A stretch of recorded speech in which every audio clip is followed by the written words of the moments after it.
Tollywood hero Manchu Manoj గత కొద్ది కాలంగా సినిమాలకు దూరంగా ఉన్నారు. మళ్ళీ భైరవం చిత్రంలో ప్రేక్షకుల ముందుకు వచ్చి సూపర్ హిట్ అందుకున్నారు. ప్రస్తుతం తేజ సజ్జా హీరోగా నటిస్తున్న మిరాయి మూవీలో విలన్ పాత్రలో కనిపించబోతున్నారు. ఈ సినిమాకు కార్తిక్ ఘట్టమనేని దర్శకత్వం వహిస్తున్నాడు. పీపుల్ మీడియా ఫ్యాక్టరీ బ్యానర్ పై టీజీ విశ్వప్రసాద్, కృతి ప్రసాద్ భారీ బడ్జెట్ తో నిర్మిస్తున్నారు. ఇందులో రితికా నాయక్ హీరోయిన్ గా నటిస్తుండగా మంచు మనోజ్, శ్రియా చరణ్, జగపతి బాబు, జయరాం కీలక పాత్రలో కనిపించనున్నారు. షూటింగ్ శరవేగంగా జరుపుకుంటున్న ఈ సినిమా సెప్టెంబర్ 12న విడుదల కాబోతోంది. ఈ నేపథ్యంలో తాజాగా ట్రైలర్ లాంచ్ చేయగా ఈ ఈవెంట్లో పాల్గొన్న మంచు మనోజ్ సెన్సేషనల్ కామెంట్స్ చేశారు. టీజీ విశ్వప్రసాద్ ఇండస్ట్రీలో మంచి సక్సెస్ అందుకున్న నిర్మాత.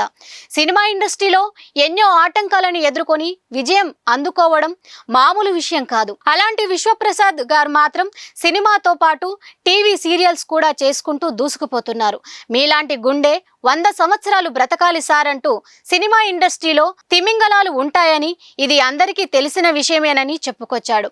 విశ్వప్రసాద్ గారు మాత్రం తిమింగలాలకు దొరకకుండా రివర్స్ అటాక్స్ చేస్తూ తన చిత్రం కోసం నిలబడ్డారని, హనుమాన్ సినిమా తర్వాత మిరాయి కోసం తేజ సజ్జాను, నన్ను డైరెక్టర్ కార్తిక్ పై ఉన్న నమ్మకంతో ఈ మూవీని ముందు ఉండి ఎన్ని అడ్డంకులు వచ్చినా సినిమాను ముందుకు నడిపిస్తున్నారన్నారు. ఇక ప్రస్తుతం మంచు మనోజ్ కామెంట్స్ సోషల్ మీడియాలో వైరల్ అవుతూ నెటిజన్లలో పలు అనుమానాలను రేకెత్తిస్తున్నాయి.